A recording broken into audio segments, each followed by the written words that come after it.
Right, we get into your markets now. Asian markets continued on their winning streak. Hong Kong stocks breached the 20,000 index mark amid record volumes, recording the best weekly gain in 26 years. The stimulus measures announced for China's economy continue to boost sentiment, with the promise of more stimulus to come. The Nikkei share average rose by 2.32%. The Hang Seng index jumped by 3.5%, while the Shanghai Composite Index closed up 2.9%.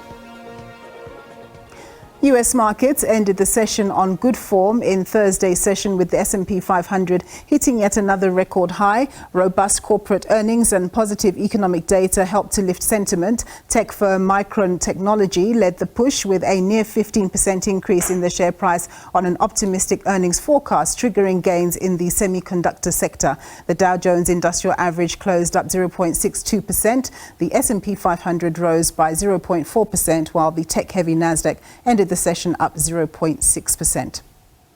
The JSE continues its winning streak, with the all-share index up 0.4% at 87,668 index points. The rand is trading at 17.16 against the US dollar, 22.97 vis-a-vis the British pound, and 19.60 at 16 against the euro. Gold is trading at $2,664 an ounce. Platinum at $1,008 an ounce, and Brent crude oil is trading just shy of $72 per barrel. Well, to unpack the markets for us, I'm joined by Ricardo Smith. He's the Chief Investment Officer at ABSA Investments. Thanks very much for joining us, Ricardo. So it's been quite a week on the markets, especially with the announcement of China's multi-pronged stimulus. And now I understand that there's the promise of more stimulus measures to be announced next week.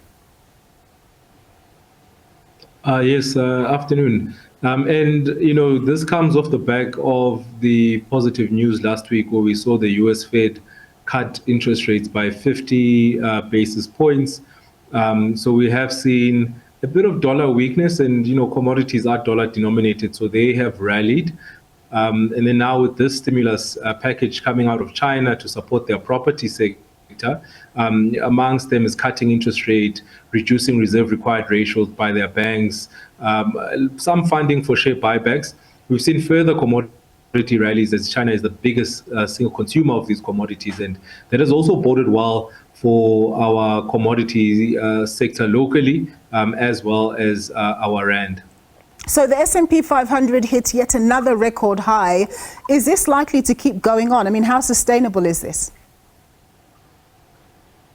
Yeah, so long term, you generally do expect markets to breach new all-time highs. So nothing unusual there. But certainly over the short to medium term, valuations are increasingly becoming stretched.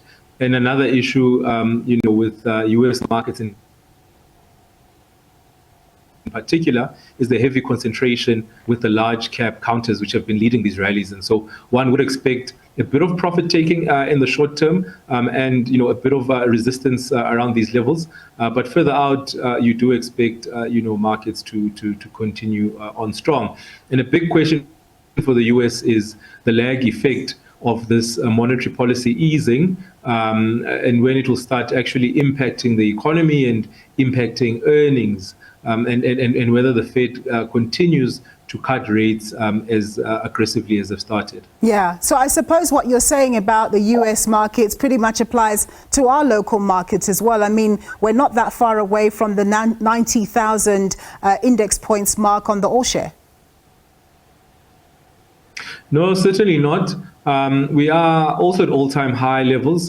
We have rallied much more than the US markets in terms of post the rate cuts and, you know, post the stimulus package from China. And we've seen the resource sector doing quite well, and the rand currently, you know, quite strong. So we don't expect the all-share in the short term to sustainably breach that 90,000 point mark. We do expect it to be a bit of a resistance level, very similar, you know, views, you know, as we see, you know, the offshore side. We do think that some revaluations are necessary going out. We have seen some improvements on the local economy, expecting stronger consumer spending, particularly on the back of the two-pot system going live. But we expect that to dissipate over time. And other improvements around load shedding. So a lot of companies now spending less on energy supply during those disruptive moments, and so a bit of margin protection. So some positivity, but still some challenges on the logistics and rails, as well as the ports. So there is still some challenges, but certainly there is some improvements on the ground. Yeah, so we have time just for one item, that is company news. The Momentum Group, they released their annual results for the year ended June 2024, reporting headline earnings up 39%, new business volumes up 19%, and their return on equity picked up by 2.8 percentage points to 15.5%. That's all compared to the previous year.